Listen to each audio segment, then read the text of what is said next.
Hey, welcome back to my channel. I'm Krista. I'm anointed with the message. I just wanted to come on here and just talk a little bit about trauma.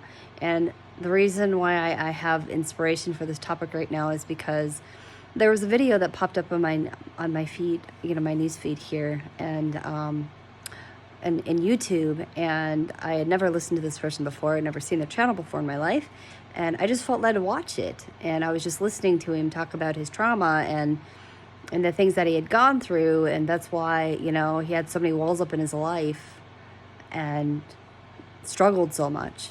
And it just really got me thinking, and it's a good reminder to, to be understanding with people, and that when you are surrounded by people and they come at you and they're unhealed, and they might even have toxic behavior and cycles, that they're putting off, just understand that it's that it can be because of the trauma that they've gone through and the things that they've gone through in their family.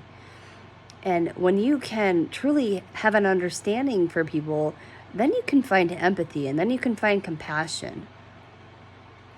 And it's truly when you can understand someone's trauma, then you can learn how to speak to them. Then you can learn how to speak to them. And we all have different ways that a person feels loved. You might feel loved in a different way than I would feel loved. We all have like a love language in a way that we feel loved. In a way that we feel loved. Some people feel loved by a hug. Some people feel supported and loved through you just listening to them. Some people feel loved by, words of affirmation. You actually going and just like, hey, you're doing awesome today. I believe in you. Like, good job. Like speaking words of affirmation. People feel loved that way. So if you learn what a person's love language is, then you can learn to speak to them in that way. You cannot speak to people in your love language, okay? Because they may not receive it. You have to speak to someone through their love language, because then they're going to have, some of their needs are going to be met. And no, you cannot meet every single person's need. You can't, because you're not perfect. And because that's where God comes in. That's where, like, the Lord comes in here. He's the one who can fill the missing pieces and the voids and the things that we feel in our life. He's the one who can fill our cup, So I just wanted to share this and encourage y'all that the next time you come across someone who's unhealed, just recognize that and understand that they may have gone through a lot of trauma, and then maybe you can find yourself giving that person just a little bit more grace here, and just giving them, encouraging them, giving them a little bit more compassion. If we all did this, the world would change. If we all could just have a little bit more empathy, and compassion, and actually encourage people instead of pick people apart and all of their faults, the world would start changing, and we'd be treating each other in a better way, So I was just reflecting on this here, and sometimes we need reminders. Sometimes we need reminders as people, like, hey, this is why they're acting this way, because they're unhealed. There's something that happened to them. Maybe they just had a crappy day, Maybe someone just had a crappy day, a crappy moment, a crappy season of life, and this is why they're coming at you. Maybe they're hostile. Maybe they're angry. Maybe they're avoiding. Maybe they have an avoidant heart. Maybe they are isolating themselves.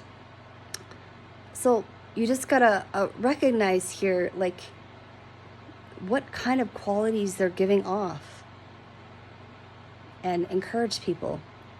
There's something that I randomly do. Sometimes I come across people.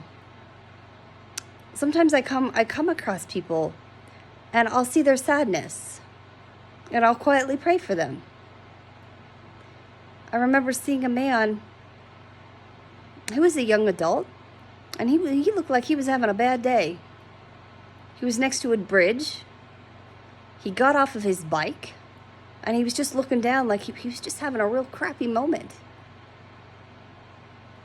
When you stumble across that, say a prayer for them. You know, God works miracles through your prayer. He can do a mighty thing. You could pray for someone and they may not even know you're even praying for them, and their life can be transformed just because you prayed for that person. There is power in prayer. So anyways, I hope that you found value in this message here, but I just wanted to come on here and just encourage you to be mindful with the next time you're interacting with someone. If they're having a hard time, just remember, just because you might be healed right now, maybe you're in a better state. They just might be healed at the moment. They may have gone through a lot of trauma that you don't even know anything about. You see, this is why we need to extend so much kindness and grace to other people, because there are battles that people fight every day that you just don't even know anything about. And this is why I have learned to just be a little bit more kind to people and just learn to put myself in their shoes and realize that maybe they're just having a bad day. Maybe they're having a bad day. I remember I was connected to a friend, and she